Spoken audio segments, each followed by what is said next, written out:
Morning everybody, how are y'all doing today? I'm doing great because it would appear that I have made Harman Smith a wee bit angry. Honestly, it's been a long time coming because I've made what? Like 16 videos on him or something like that? I think he might actually hold the record for person I've talked about the most on this channel. Or should I say the fanboy I've talked about the most on this channel, because Quantum TV I've made more videos on. But funnily enough, it wasn't actually a video that I made on him that triggered him. It was the video I uploaded the other day where I talked about Grummz' awful take on Starfield. And because I criticized somebody who was anti-Starfield, Harman automatically sided with Grummz. Who would have thought if somebody hates on something that has the potential to steal Game of the Year from Zelda, Harman is automatically gonna jump to their side. And we're gonna do a quick rundown of everything that happened, and then we're gonna take a look at a few clips from his video, where he starts the video out by yelling. I'm not even kidding, like actually yelling in anger. And then later in the video, he talks about the importance of title screens. And what makes it even better is he actually admits in the video that the title screens don't even matter, but we'll get to that in a little bit. For now, let's go ahead and take a look at what started all of this. So again, I uploaded my video on Grummz. Now, Harman was not very happy that I dared criticize somebody who criticized Starfield. So he left a comment on that video saying this: "Defend Starfield, worship Starfield. We can't let Tears of the Kingdom be the best game released this year." Well, Harman, if we're going by your logic, let's just flip that right around. Defend Tears of the Kingdom. Worship Tears of the Kingdom. We can't let Starfield be the best game released this year. Like, God, it's so dumb. And also, me defending Starfield is not gonna make it the best game of the year. And on top of that, like, let's assume that Starfield or Baldur's Gate wins Game of the Year and Tears of the Kingdom doesn't. Why does it matter? Like, you have said in previous videos that the Game Awards doesn't actually matter, yet you continuously talk about them and continuously defend Nintendo games saying, oh, well, this is obviously the game of the year. Nothing could ever come close. And also, where am I worshiping Starfield? Grummz said that the game looked bad based on the title screen. That was a very bad take, so I called him out on it and showed many examples of great games that have just like okay title screens. Where am I worshiping the game? But of course, he's not worshiping Tears of the Kingdom, right? But anyways, after he made this comment, he made a community post sharing my video, and he said, "Imagine being dumb enough to criticize the only man who is willing to criticize Blizzard at the absolute height of their fanatical fan base and influence." I know I primarily talk about the bias against Nintendo on my channel, but it's appalling to see how Western devs that try to address the problems in Western game development are criticized by ignorant commentary YouTubers who have no idea what they're talking about. Harman, how ironic that you are gonna call others out for having no idea what they're talking about. But forgetting that, it doesn't matter what he's done in the past. He had a bad take, so I called him out for it. I haven't heard about any of the great stuff he's done at Blizzard, but if he has done that, then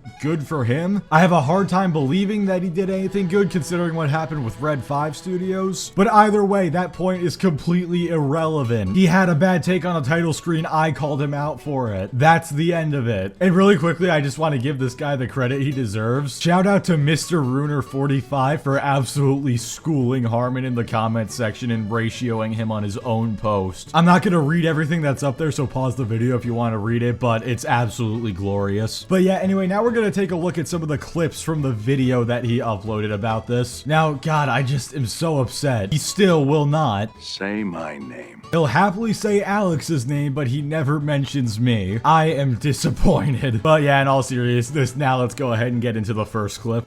Here we go again. The one game that anybody believes might have a chance at taking Game of the Year this year. The only game that anyone believes might actually stand a chance against Zelda, Tears of the Kingdom, Starfield. Of course, going into this, everyone knows, okay, this game has a lot of problems, okay? It's coming out soon in the next couple of weeks or something. The problems are becoming evident. People are like pointing things out. Like there's a loading screen thing. Oh man, I'm sorry. I just got off a bad shift at work. I have no idea. Damn, Harman, you work? I find that hard to believe, but hey, you know what? I'm open-minded. But honestly, what I like to imagine what happened here is he saw my post, and then he made all his posts while he was at work, and then that single-handedly ruined his entire shift for him, and that's why he was yelling right there. That would actually be hilarious. But my question is, Harman, how do you know the game has a lot of problems if you haven't played it and likely will not play it? The biggest problem that I see with the game is 30 FPS on consoles. And that whole loading screen thing might be an issue as well. We'll have to see how that ends up working out. But that doesn't sound like a lot of issues to me. But yeah, that was just the intro. I just wanted to include that because he was yelling and it was funny. Now we're gonna look at this 3-minute segment, which is like the real meat and potatoes of the whole video. The people I've seen criticizing this tweet, from this individual, talking about Starfield, like, and it's something weird to do with, like, the title screen and how lazy it was. Like, so many people were trying to, like, make fun of it, but, like, it really is true. You can really tell, like, the passion and, like, the creativity of, like, developers when you look at, like, a startup screen, right? I still love, like, the title screens for games like Ocarina of Time and Metroid Prime, right? Like, those title screens really stick out to me as just being, like, something wonderful, something creative, something charming. Okay, what is so great about these title screens? Seriously, just look at them. What is so special about them? I'll tell you what, nothing. And yet you still love those games. In fact, he's gonna bring up Breath of the Wild and Tears of the Kingdom in a minute. And that's where it's gonna get very interesting. Look, I'm not gonna run through all the examples I did in the last video. I'll just say games like Dark Souls 3. Literally just a black background with white text and the music. One of my favorite games ever. And an incredibly passionate and creative game. This is despite the title screen being very basic. The title screen is arguably the least important part of a game. Hell, some games don't even really have title screens. I mean, look at the Dead Space remake. Yeah, there's like the continue button and the settings and stuff. But that's more so the game throwing you into like a pause menu and then you hit continue and you're right back in the game. Now, can people get creative with title screens? Of course. But that does not reflect the rest of the game. Like, they really stick out to you, right? Like, it gets you hyped to play the game. That's actually one of my minor gripes with Breath of the Wild, actually, and Tears of the Kingdom, is that the title screens are just terrible. They're awful. Like, abysmally bad. And like, I haven't really talked about that before because it really doesn't matter, but like... Oh, so when it's a Zelda game's title screen, then it doesn't matter. When it's Breath of the Wild's title screen, oh, it doesn't matter, it's whatever. It's a gripe, but it doesn't really make a difference. But when it's not a Nintendo game, boom, all of a sudden it matters. Starfield's title screen proves there is no passion in the game. Like, come on, dude, you cannot be serious. In the middle of discussing why it matters so much, you admit that it doesn't matter. You actually cannot make this up. Like, I don't think you could write this. Disney may be able to use AI to write movie scripts, but they could not write this if they tried. If you look at the title screen and like notice something like this, like, why not point it out? Like, why not acknowledge that, like, yeah, this very blatant thing that would be easy to fix, easy to make interesting.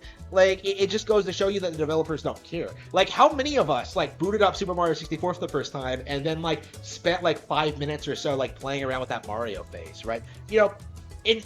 That's a really good memory for a lot of people, right? Like, this idea that like, oh, the title screen doesn't matter, completely asinine. Why not acknowledge it? Because nobody has ever thought something like this in the history of ever. Only somebody who was going out of their way to find a reason to complain about something could even think of something like this. And look, yes, the whole Super Mario 64 playing with the face thing was cool, but if it wasn't there, would it have proven that the devs didn't care? Would the game automatically be bad if it was just a basic title screen? No, I didn't think so. A good title screen is like the cherry on top of a game. It doesn't really matter at the end of the day because what you're there for is everything underneath the cherry. And in my case, I don't eat the cherry. Like, is it nice if they put more time into it? Yes. But am I gonna notice if they don't? No. Because guess what? I'm there for the game, not the title screen. You don't understand video games. You don't respect the artistry. You don't respect how the little things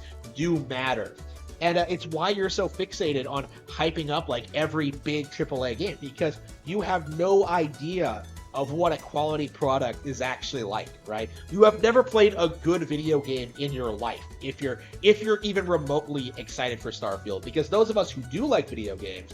I mean, he's absolutely right, man. I have never played a good game before, ever. Ignore the background gameplay that you're watching right now. If you're excited for Starfield, then you have never played a good game. Why? Because Harman Smith said so. He truly respects the artistry of video games. You are not a gamer if you don't think like him. But in all seriousness, this guy has to be trolling. It's been widely debated for a while if Harman Smith is trolling or not. He has to be, surely. There's no way people actually think like this. Then again, I'm only 19, so who knows? Maybe I just haven't seen enough stuff in life. Those of us who are like, you know, gearing up to play like stuff like Bomb Rush Cyberpunk, or like Sports Story, or, you know, Grummz, or you know, Super Mario Bros. Wonder later this year. Like, you know, like there are those of us who are playing like great, crazy, innovative, fun video games all the time. Games that you, the casual, the plebeian, the neophyte, will never even hear of. Right? Like, you're excited for Starfield, you're going to go out and buy Starfield because your life is empty. It is meaningless. You have no idea what it means to be a real gamer. And that's why you so aggressively go after people like Grummz, go after people like me, go after people who enjoy Nintendo games in general. I mean, he's not wrong about me never hearing of those games, because the only one of those that he listed that I've actually heard of is Mario Bros. Wonder. But yeah, it's true, man. My life is just so empty. That's why I have Starfield preloaded on Game Pass, and I might actually upgrade to the $100 edition if we find out it's good. It's because my life is completely meaningless, and I'm not a real gamer. Only real gamers are excited for Super Mario Bros. Wonder. But yeah, anyway, guys, all that being said, I think that's gonna do it for this one. What we learned today is you are a pleb if you are excited for Starfield and you're not a real gamer, and your life is empty. Which, I mean, he's not exactly wrong about that, man. Who knows, maybe if I uninstall Starfield and go buy Mario Bros. Wonder, a girl will let me put my bed next to hers in Minecraft. But yeah, anyway, guys, in all seriousness, that's gonna do it for this one. Thank you all so much for watching. Like the video if you liked it, dislike it if you didn't like it, subscribe if you want to see more, especially because we're almost to 10K. And I will catch you all next time.